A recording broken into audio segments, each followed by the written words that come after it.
اقرأ كتاب الله ترق جنانه وتنل عظيم الأجر والغفران رتله روي القلب من نفحاته كالماء يروي لهفة العطشان. Okey. Silibus. Apa pula silibus ni? Sebagai muzakkir, pendakwah. Nak pakai apa? Al-Quran dan hadis. Ada dalil? Ada dalil tak wajib berdakwah menggunakan Al-Quran? Cuba buka akhir surah Qaf ayat 45. Last sekali. Wa'id.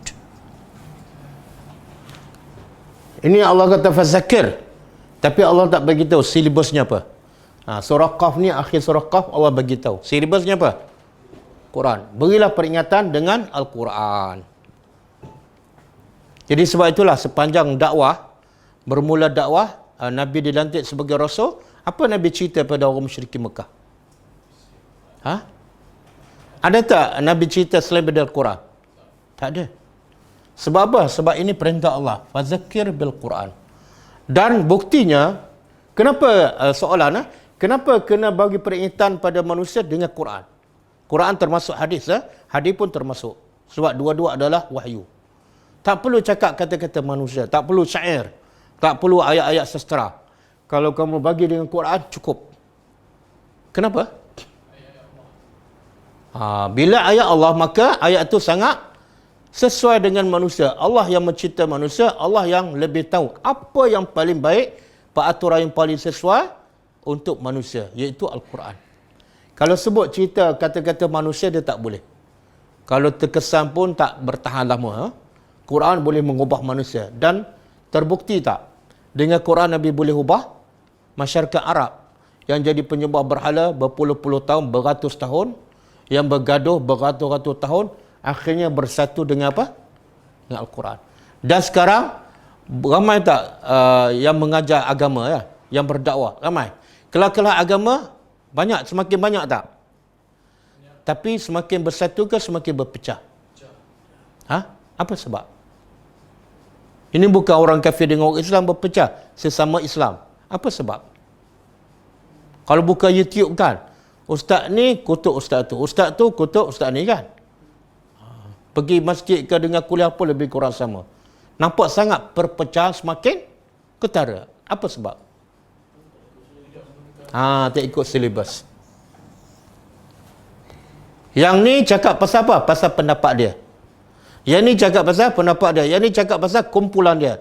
Yang ni cakap pasal guru dia. Yang ni cakap pasal mimpi guru dia. Bergaduh tak? Bergaduh.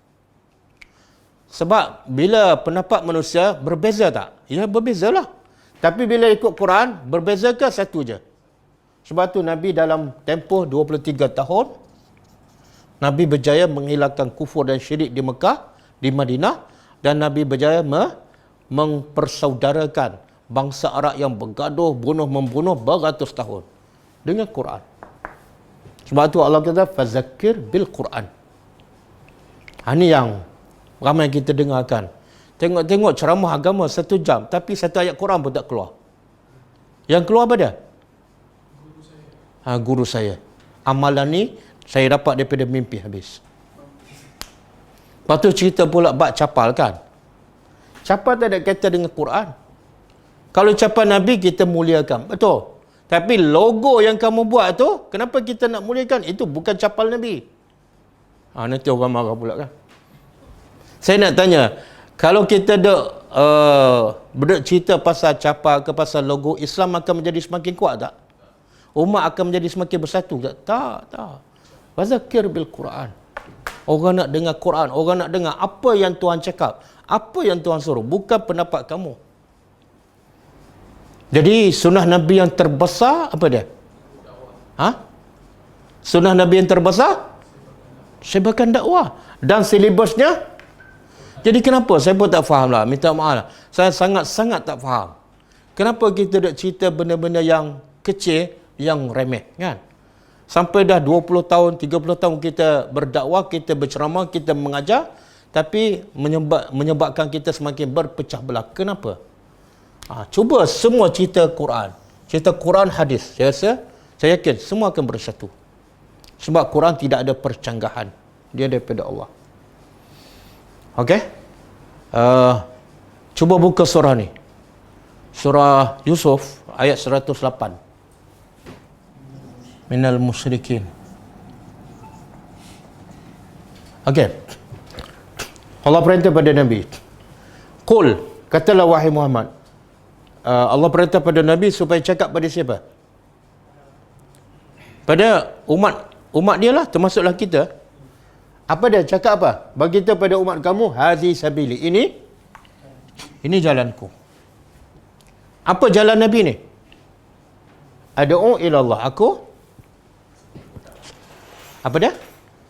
Aku mengajak manusia kepada Allah.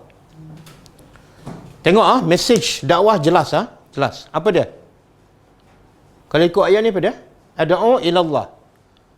Tugas aku mengajak manusia kepada, jelaskan.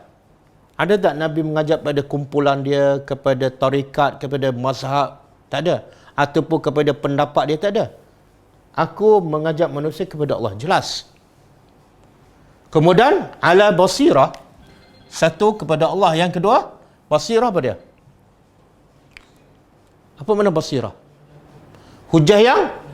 Apa hujah yang paling nyata, paling jelas dan tak mungkin bercanggah? Apa dia? Quran. Jadi dakwah mesti jelas, iaitu bukan ajak pada kumpulan, bukan ajak pada parti, bukan ajak pada tarikat, tak. Tapi ajak kepada Allah. Yang kedua, manhajna dengan dalil, bukti. Jadi kalau kita belajar, kita tanya dalil, jangan marah. Sebab Islam mesti ada basirah. Islam mengajar kita nak buat apa-apa mesti ada dalil. Ada orang marah kan? Sikit-sikit dalil, sikit-sikit dalil. Yalah, Quran mengajar kita minta dalil. Sebab ini daripada Allah, kita nak sembah Allah tak boleh nak pandai-pandai. Kemudian siapa yang buat kerja Nabi ni? Berdakwah kepada Allah. Ini dakwah ni fa'il mudhari'. Bila fa'il mudhari' menunjukkan sepanjang masa.